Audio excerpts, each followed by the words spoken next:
Hello everyone, so welcome back to Vijay सॉस academy. तो guys आज के इस वीडियो में हम डिस्कस करने वाले हैं चार इंपॉर्टेंट क्वेश्चन जो किसी भी एचएससी स्टूडेंट और एसएससी स्टूडेंट के लिए इंपॉर्टेंट रहेगा। तो गाइज इस पर्टिकुलर वीडियो के अंदर हम डिस्कस करने वाले हैं कि आपका जो क्वेश्चन बैंक की बात की जा रही थी, जो आप लोगों ने सुना था कि सभी लोगों के लिए क्वेश्चन बैंक आने वाला है, जिसमें हम कुछ क्वेश्चंस आएंगे जिससे हम पढ़ के अपने एग्जाम में आंसर लिख सकते हैं। लेकिन हो क्या रहा है कि जो भी मैंने क्वेश्चन बैंक अब तक देखे हैं, मैंने एसएससी के भी सारे क्वेश्चन बैंक देखे, मैंने एचएससी के भी क्वेश्चन बैंक जो भी अब तक आया है वो सारी चीज़ों को देखा है। तो मैंने देखा ये है कि ये question bank as per the expectation उतना सिंपल, उतना ईजी उन लोगों ने बनाया नहीं है। क्योंकि हो ये रहा है कि जितने भी चैप्टर्स में क्वेश्चंस हैं उन्होंने ऑलमोस्ट सारे क्वेश्चंस को कवर कर लिया है उसके अंदर। तो अगर सारे क्वेश्चंस को उन्होंने कवर कर लिया है तो आपके लिए वो क्वेश्चन बैंक तो हुआ ही नहीं। क्योंकि उसके अंदर एक चैप्टर में अगर आपको 5 क्वेश्चन पढ़ने तो पांचों के पांचों क्वेश्चन उसके अंदर दिए हुए हैं। सिर्फ एक तरीके का वो फॉर्मेटिंग है कि किस तरह का क्वेश्चन आपको पूछा जाएगा। तो क्वेश्चन बैंक जो आप लोगों को मिला हुआ है इस समय के लिए, question bank is really helpful. ये क्वेश्चन हमारे दिमाग में आता है कि ये जो क्वेश्चन बैंक है वो सच में आपके लिए हेल्पफुल है या नहीं है। जो भी आपको मिला है, मैथमेटिक्स का क्वेश्चन मिला है आपको, कॉमर्स का। और आगे अगर बात करें ओसी एसपी इको, ये दोनों क्वेश्चन बैंक आपको अभी तक मिला हुआ नहीं है। तो फिर एक क्वेश्चन उठता है आपके दिमाग में कि क्वेश्चन बैंक क्या ये रियली हेल्पफुल है या नहीं है। थर्ड क्वेश्चन आपका जो सॉल्व करूंगा मैं वो कि आपको अपने एग्जाम का प्रिपरेशन अब से लेके एग्जाम तक किस तरह का करना है और किस तरह की स्टेप्स को फॉलो करके आप एक अच्छा स्कोर कर सकते हो अभी भी।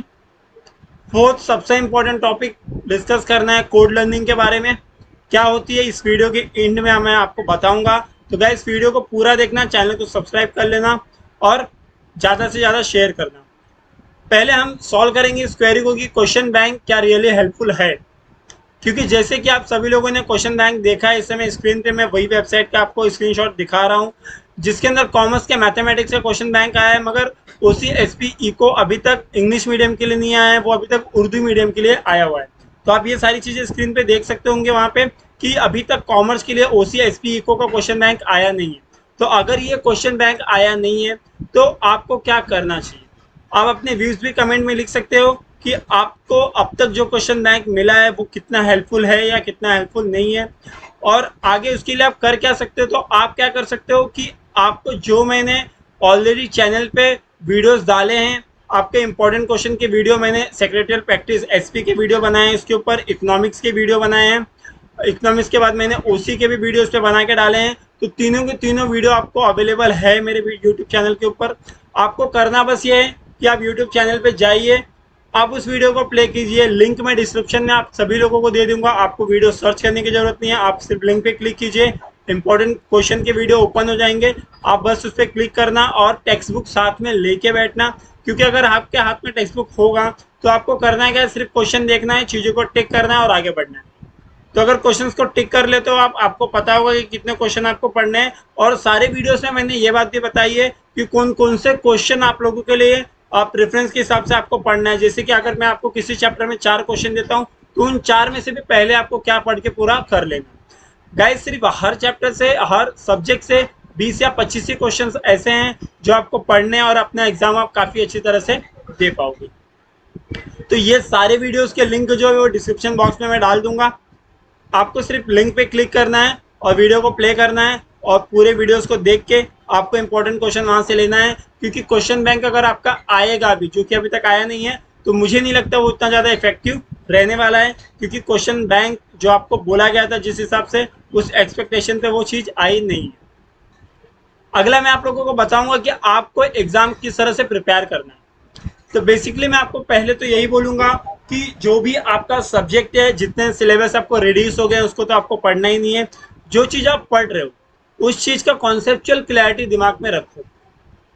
इसलिए मैं बोलता हूँ कि आप पूरी तरह से अपने टेक्स्ट बुक पे डिपेंड रह सकते हो एग्जाम के लिए। आपको किसी भी तरह का 21 रिलायबल डाइजेस्ट इन सब चीज़ों के पीछे भागने की कोई ज़रूरत नहीं है।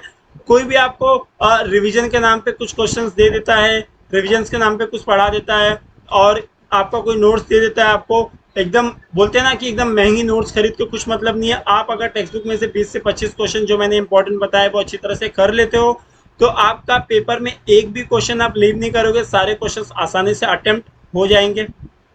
इसीलिए जो भी पढ़ना कॉन्सेप्चुअल क्लैरिटी से पढ़ना, ताकि आप आंसर को अच्छी तरह से अटेम्प्ट कर पाओ। बेसिकली सेकंड पॉइंट की बात करूंगा अब, तो सेकंड पॉइंट में बात करूंगा कोड लर्निंग की। कोड लर्निंग के बारे में अगले स्लाइड पे पूरा डिटेल में आपको बताऊंगा कि मैं किस बारे में बात कर रहा हूँ, ये कोड लर्निंग होती क्या है। उसके बाद थर्ड आपका मोस्ट इंपॉर्टेंट पॉइंट है एचईसी के लिए, क्योंकि अगर आप एचईसी का पेपर लिख रहे हो तो इस बात का ध्यान रखना कि जो भी आप पेपर्स लिख रहे हो उस पेपर का प्रेजेंटेशन काफ़ी अच्छा होना चाहिए। एक बार आपने एक अच्छा प्रेजेंटेशन पेपर में दिखा दिया तो एग्जामिनर को लगेगा कि बंदे ने पढ़ाई की है, क्योंकि एक अच्छा नीट एंड क्लीन पेपर देखने के बाद मार्क्स कम मिले ये पॉसिबिलिटीज काफ़ी कम हो जाती है, मार्क्स आपको कम नहीं मिलता। आपको प्रॉपरली 10 में से 8 मार्क्स, 5 में से 4 मार्क्स, इतने मार्क्स वो लोग दे के आगे निकल जाते हैं। आपको सिर्फ क्या करना है कि किस तरह का पेपर लिखना है, इससे रिलेटेड वीडियो मैंने ऑलरेडी बना दिया है, उसका भी लिंक मैं आपको डिस्क्रिप्शन में दे दूंगा कि how to write a good HSC paper. ऐसा मैंने वीडियो बनाया आप लोगों के लिए, यूट्यूब चैनल पे मेरा अवेलेबल है, उसका लिंक दे दूंगा, आप देख लेना। उसके अंदर मैंने आप लोगों को आंसर्स लिख के दिखाए हैं कि किस तरह से आपको एक अच्छा आंसर लिखना है, कहाँ पे अंडरलाइन करनी है चीज़ें, कैसे टू द पॉइंट रहा जाता है, और कैसे एग्जामिनर को आप ये दिखा सकते हो कि आपने पढ़ाई की है और आप किस तरह से पेपर को लिख रहे हो, आपने कितने अच्छे से चीज़ों को प्रेजेंट किया है। अगला पॉइंट है आपका कि जो भी इंपॉर्टेंट क्वेश्चन या फिर जो भी चीज़ इंपॉर्टेंट है आपको ये साल के लिए बस उतना ही पढ़ो, आपको कुछ एक्स्ट्रा पढ़ने की जरूरत नहीं है। क्योंकि कहीं ना कहीं अगर आप एक्स्ट्रा पढ़ते हो तो अब उस चीज़ के लिए टाइम तो बचा है नहीं आपके पास। जितना आपको दिया गया है सिर्फ 75% के अंदर से आपको पढ़ना है। क्वेश्चन बैंक के पीछे ना भागो, जो भी इंपॉर्टेंट क्वेश्चन मैंने बनाया है वो मैंने रिड्यूस सिलेबस के हिसाब से बनाया है, तो वो चीज़ों को आप फॉलो करके चलोगे तो भी आपका आराम से syllabus complete on the time हो जाएगा। आपका लास्ट पॉइंट है, last thing is to keep in mind attempt all the answers. जितने भी आपको क्वेश्चंस दिए हैं वो सारी चीज़ों को अटेम्प्ट करना है। कभी भी ऐसा मत करना कि आप 4 चैप्टर कर रहे हो, 5वां चैप्टर आपको टफ लग रहा है तो पूरे चैप्टर को छोड़ दो, नहीं। जैसे मैंने आप लोगों को इंपॉर्टेंट क्वेश्चन का लिस्ट दिया हुआ है, सेम उसी चीज़ को आपको ट्रैक करके चलना है। उस चीज़ को जितने भी क्वेश्चन दिए हुए हैं सारे क्वेश्चन को पढ़ना है, हर चैप्टर में से कोई ना कोई चीज़ पढ़ना है। जैसे कि मैंने प्रेफरेंस के हिसाब से आपको चीज़ें बताई हैं कि अगर चैप्टर नंबर 1 से मैंने 3 क्वेश्चन दिया है और 3 क्वेश्चन में से फर्स्ट क्वेश्चन ज़्यादा इंपॉर्टेंट है तो वो पढ़ लेते हो, तो सेकंड चैप्टर का जो क्वेश्चन ज़्यादा इंपॉर्टेंट है वो पढ़ लो। क्योंकि ऐसा क्या होगा कि जितने भी इंपॉर्टेंट क्वेश्चन है वो पढ़ लो, उसके बाद जाके आपको जो कम इंपॉर्टेंट है वो पढ़ो। मेरा मतलब है कि आप एक भी चैप्टर ना लीव करो। अगर एक भी चैप्टर आप लीव नहीं करते तो आपका एग्जाम में एक भी क्वेश्चन लीव नहीं होगा। बेसिकली आप सारे क्वेश्चंस को अटेम्प्ट कर पाओगे, और मैं यही चाहूंगा कि आप एक भी क्वेश्चन ब्लैंक ना छोड़ो। इस बार देखो, पास होना तो काफ़ी आसान है मगर स्कोर करना जरूरी है। क्योंकि आप सभी को शायद न पता हो मगर बहुत से बच्चे ऐसे हैं जिन्होंने काफ़ी अच्छी स्टडी कर रखी है और काफ़ी अच्छे मार्क्स उनके आने वाले हैं। तो आप उस चीज़ से लेके लीनियंट नहीं रह सकते कि ये साल है तो मार्क्स कम चल जाएगा। मार्क्स वैसे ही सेम, कॉलेजेस को उतने ही मार्क्स चाहिए अगर आपको अच्छा कोर्स कोई करना है तो ये चीज़ को ध्यान रखना। और पेपर को कोई भी क्वेश्चन छोड़ना मत, पूरे कॉन्सेंट्रेशन और पूरे कॉन्फिडेंस के साथ पेपर लिखना जितना वो पूछते हैं। ऐसा ना लगे कि आपको कोई चीज़ नहीं आती, कोई भी आंसर को अधूरा मत छोड़ना। अब आता है सबसे इम्पॉर्टेंट टॉपिक जो रिसेंटली मैंने बहुत सारे यूट्यूब चैनल्स पे देखे, बहुत सारे यूट्यूबर्स ने इस चीज़ को फॉलो कर रखा है।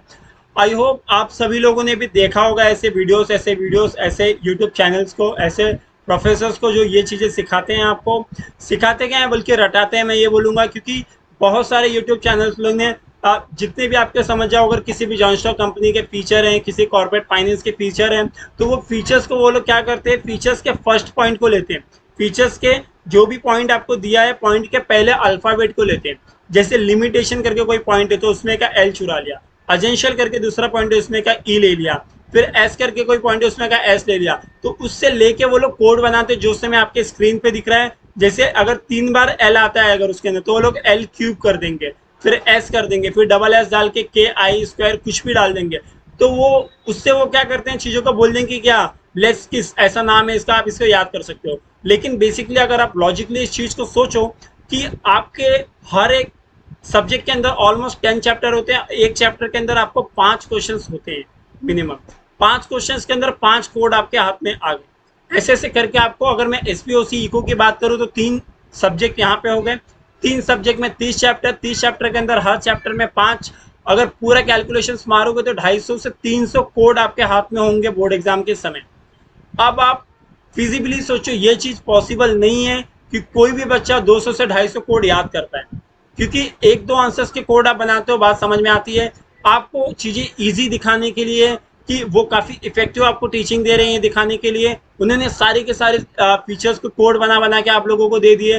वो सारे के सारे कोड को रिमेंबर कर पाना पॉसिबल नहीं है गाइस, तो रटना बंद कीजिए और जहां तक हो सके कॉन्सेप्चुअल क्लैरिटी रख के आप सारे के सारे फीचर्स के पॉइंट को खुद से लिख सकते हो। कोई भी पॉइंट ऊपर नीचे होता है, कुछ फर्क नहीं पड़ता।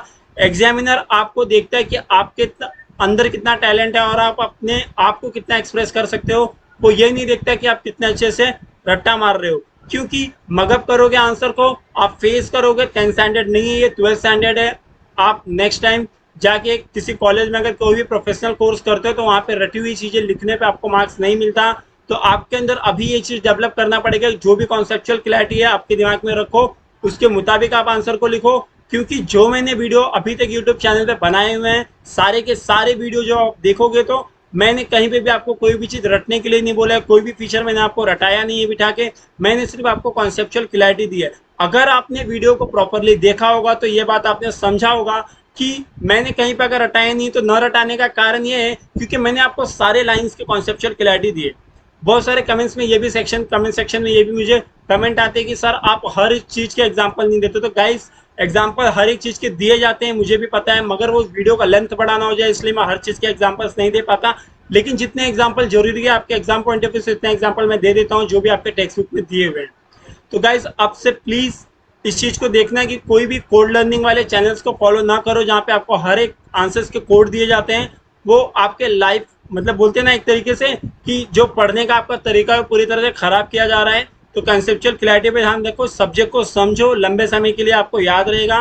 क्योंकि आपको इंस्टीट्यूशन में जब जाओगे, कहीं पे किसी ऑर्गेनाइजेशन में जॉब लेने, तो वहाँ पे आपको जॉइंट स्टॉक कंपनी के फीचर नहीं पूछे जाएंगे, बल्कि आपको एक जनरल क्वेश्चन पूछा जाएगा कंपनी के बारे में, जो कॉन्सेप्चुअल क्लैरिटी होने के बाद ही आप उसका आंसर दे सकते हो। तो गाइज, आप लोगों से रिक्वेस्ट है कि उस तरह के चैनल्स को फॉलो करना बंद कीजिए। मैं मेरा चैनल नहीं बोल रहा हूँ, कहीं पे भी अगर आपको कॉन्सेप्चुअल क्लैरिटी मिलती है तभी उस चीज़ को फॉलो करना। कोई भी रट्टोफाइड आपको कोई चीज़ कराता है तो उससे फॉलो मत करना।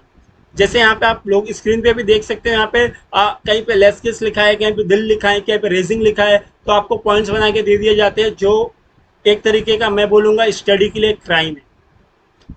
तो बस आप लोगों से ये 4 क्वेश्चन डिस्कस करना था, जो आई होप सभी लोगों के लिए काफ़ी इम्पोर्टेंट था और सोच रहे थे कि इस चीज़ के बारे में कहीं से भी कुछ पता चल जाए कि क्वेश्चन बैंक का क्या होने वाला है और किस तरह की स्टडी करनी है। तो आई होप सभी लोगों को वीडियो पसंद आया होगा। अभी के इस वीडियो में यहीं तक रखता हूँ।